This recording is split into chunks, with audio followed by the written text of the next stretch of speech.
Hello, hello, what's going on, guys? It's your girl, Lady Sola. I am the host of the brand new show called The Platform, which is an interview series that's going to be featuring up-and-coming artists. So, my next guest, his name is Marshall, up-and-coming R&B sensation, so definitely look out for him. So, how you doing? Doing good. I've been doing research on you and everything, and I keep seeing your name, Marshall. I'm like, I can't find his real name. I got warrants. No, I'm joking. First name is Marcus. Okay. I didn't want to go by Marcus Marshall. No. Do you have any memories that stand out when you were a child singing, whether it's in the church or at school concerts or anything like that? Just any stories that stand out to you? Well, it went like this. My grandmother was a church organist. Okay. The church was on the west side of town where I grew up. But I would spend a lot of time in my grandparents' house. My grandfather was a carpenter, so I learned a lot of stuff from him and my father. But my grandmother was a church organist and a musician.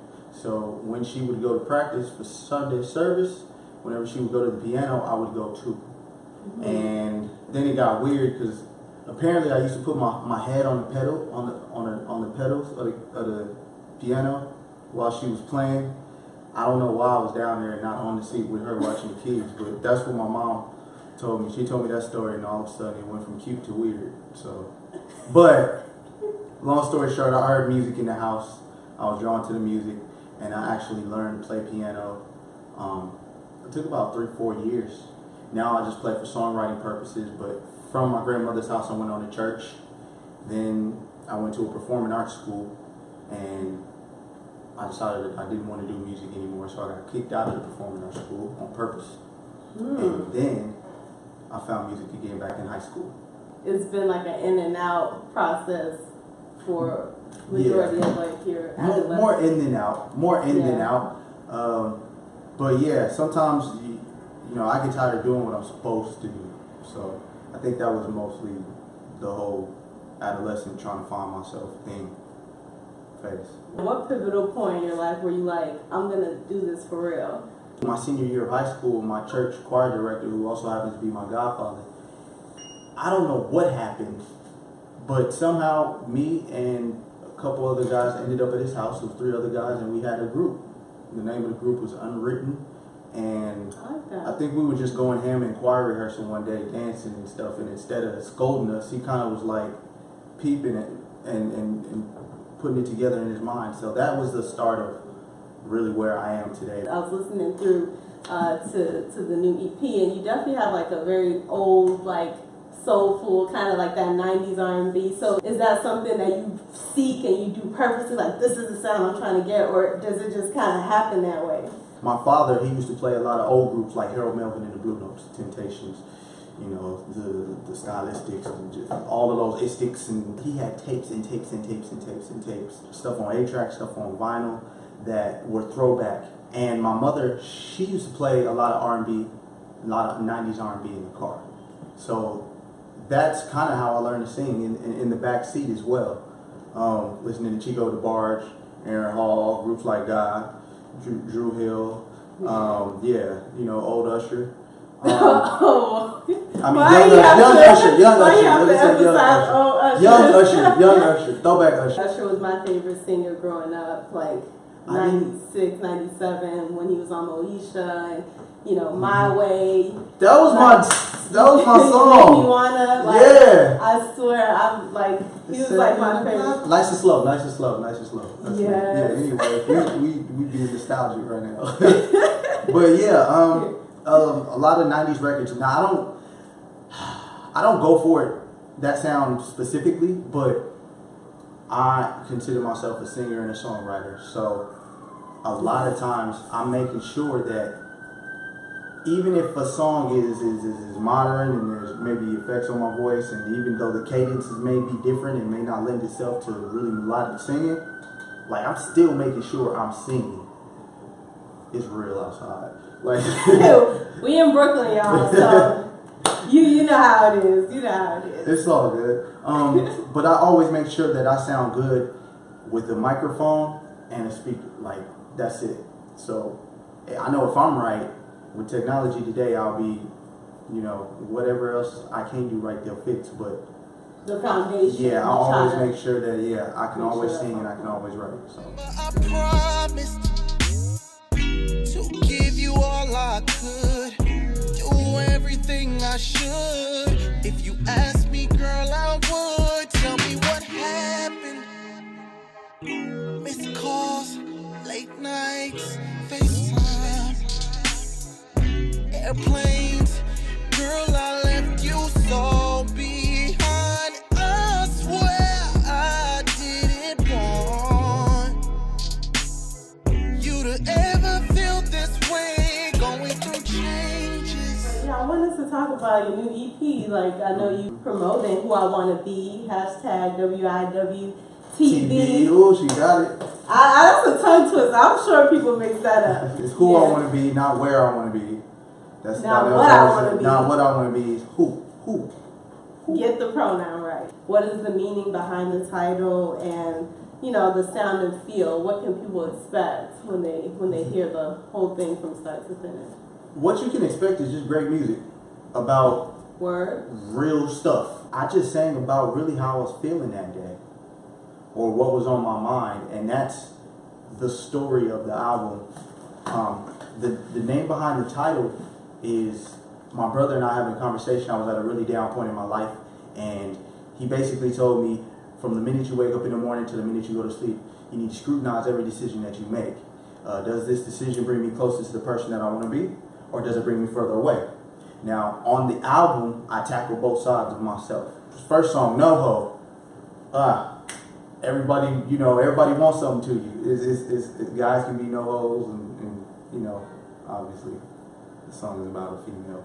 But I felt like that day, me and my co-writer some girl was pressing him to buy her a purse, and that was just really on his. And I said, you know what? It must be something in the air.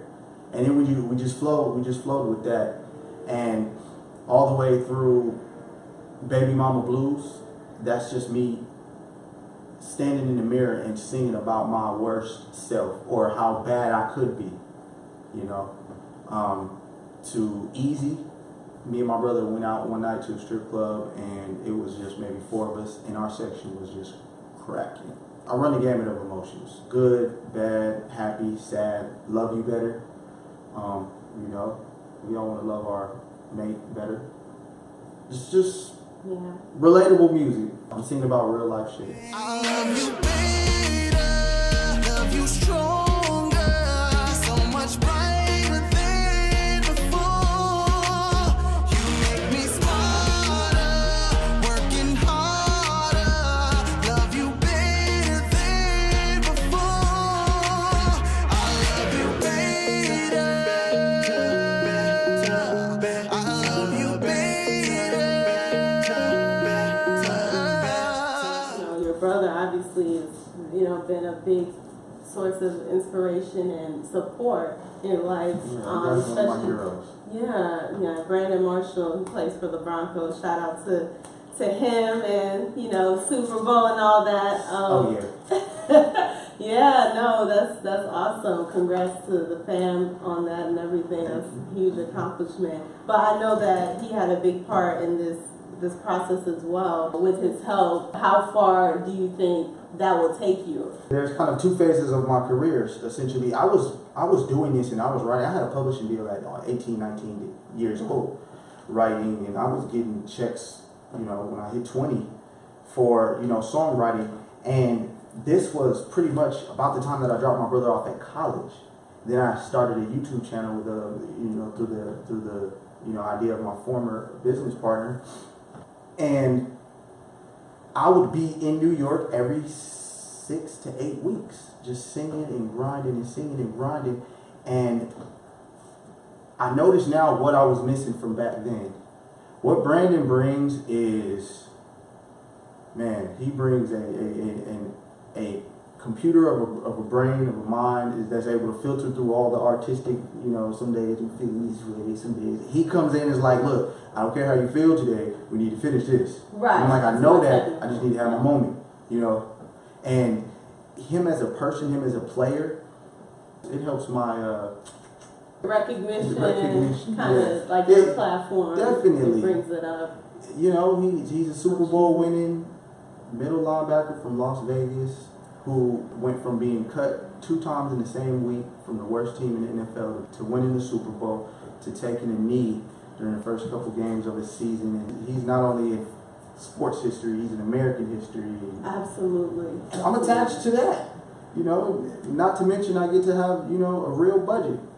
I was waiting for you to say something like I was waiting. Yeah, because I see a lot of people back home get it misconstrued like, oh, this, you know, no, there would be no Valley View Entertainment if it was not for Brandon. But if it wasn't for me, there wouldn't be no Valley View Entertainment as well. Absolutely, can't have one without the other. I cashed, yeah. I worked a county state job for 8 years, and I cashed out my retirement when he approached me with the idea. I, you know, put a down payment on a house. I rented on a house. And was like, okay, I got somewhere to live, and taking the rest and just throwing it in the Valley View. So yeah, money wise, hell no, can't invest as much as that guy. But that was my thing, showing him I'm all in, yo. Look, I got this and this only, and I'm counting on this, you know. And once he saw that, he knew I was gonna be all in. He basically was like, man, I want you to live your dream. I want you to be happy. So whatever we got to do it. I get to wake up every day and play football. I'm so happy. He said, I want you to be waking up and doing what you love to do. So it all came from basically the love of a brother. Oh, that's awesome. And real quick, how many kids do you have? Why are you laughing? That's a regular question. You couldn't find my name, but you no, your socials, you know, the internet be just all over the place. Popping. They be having this and not that. You know. No, I have 2 boys. One is 11, one is 4. Okay. Yeah, I also have 2 stepdaughters. Okay. Yeah. Yeah, you're family man. Yeah. They save my life on a weekly basis and have been saving it just by the fact of having that responsibility. You know, I know myself, and I could get caught up in so much other stuff. But no, maybe, you know, I gotta go grab my son, spend the day with my son. Yeah. And they keep me grounded, so, because you can get lost in this as well. So they keep me grounded. Who do you want to work with if you could choose to work with any artist? Chris Brown, Bryson Tiller, like it. J. Cole, Kendrick, females. Let's do 7th Streeter, okay. Tori Kelly, okay, curveball, Taylor Swift, JoJo, Robin Thicke, Justin Timberlake. So yeah, it's pretty. Yeah, nice little list there. Who I Want to Be is available honestly everywhere. If you have a smartphone, a laptop, a computer, even if you're still using an AOL email, Who I Want to Be is available online, iTunes, Amazon, Google Play. Go get it. Who I Want to Be in Marshall. My social media, my Instagram and everything is official in Marshall. Okay. The way to get in touch with me is officialinmarshall@gmail.com. Thank you so much. I know you're super busy. Thank you for having me. Yeah, I'm so glad we got to do this, and you can follow all my social media stuff at Lady Sola Life and also Facebook.com/Lady Sola Life. And there'll be more episodes, more talented individuals that'll come and sit with me. Yeah, we going through